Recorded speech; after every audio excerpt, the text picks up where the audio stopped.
Hello guys, nandito ako sa aking boarding house at naglalagay ako ng mga room number sa bawat pintuan. So far, nalagay ko na yung mga room numbers dun sa baba. Nandito ngayon ako sa second floor. At ito yung aking ilalagay na number. This is number 4.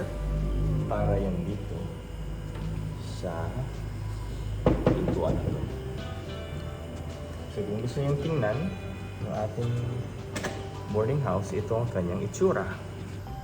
This one is good for 2. Ayan. Meron silang student's desk, 2. Tsaka meron silang cabinet doon.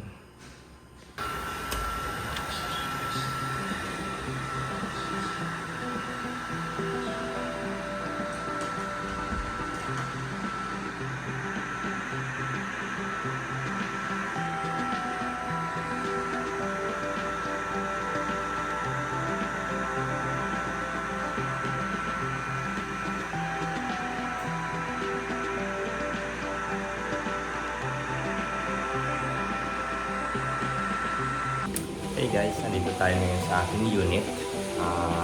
Nililinis ako ng banyo kasi medyo madumi yung banyo natin ngayon. Yung sahig niya ba may mga konting mga buhangin-buhat. Ayan. May mga alikabok. So nilinisan ko yung toilet, yung maliit na sink, yung aking maliit na banyo dito sa aking boarding house. So ngayon, meron tayong map at saka Zonrox. So babasain natin yan ng tubig at lalagyan ko ng Zonrox.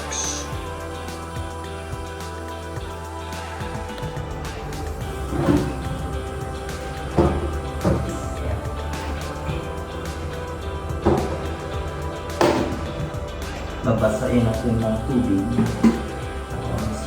Daling linisan.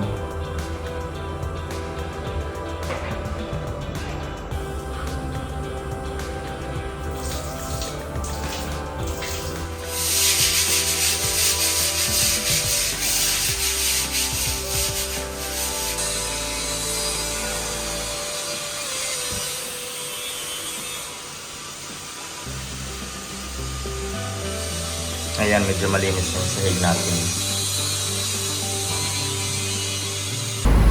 My first time to ride a ferry papuntang Guimaras by myself. I should be proud of myself. Ayun yung Iloilo doon, tapos doon naman yung Guimaras Island na yan. Ayan yung Guimaras Island. Magandang panahon ngayon, hindi masyadong mainit, tapos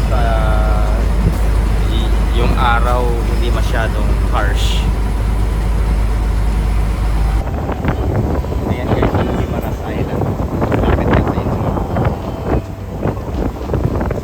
Yan naman yung Balaan Bukid. Nakikita niyo yung cross na yan. Yan yung cross ng Guimaras.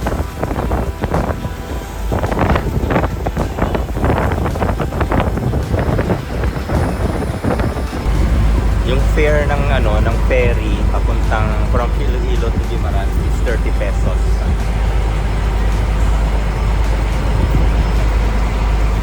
Magbabayad muna tayo.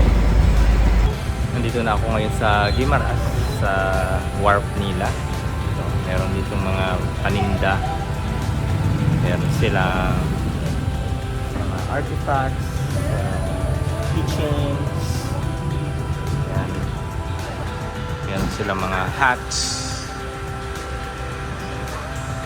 bags, tapos meron rin silang mga kitchenware dito made of copra ata yan. Tapos meron silang cross na malaki. Ayan.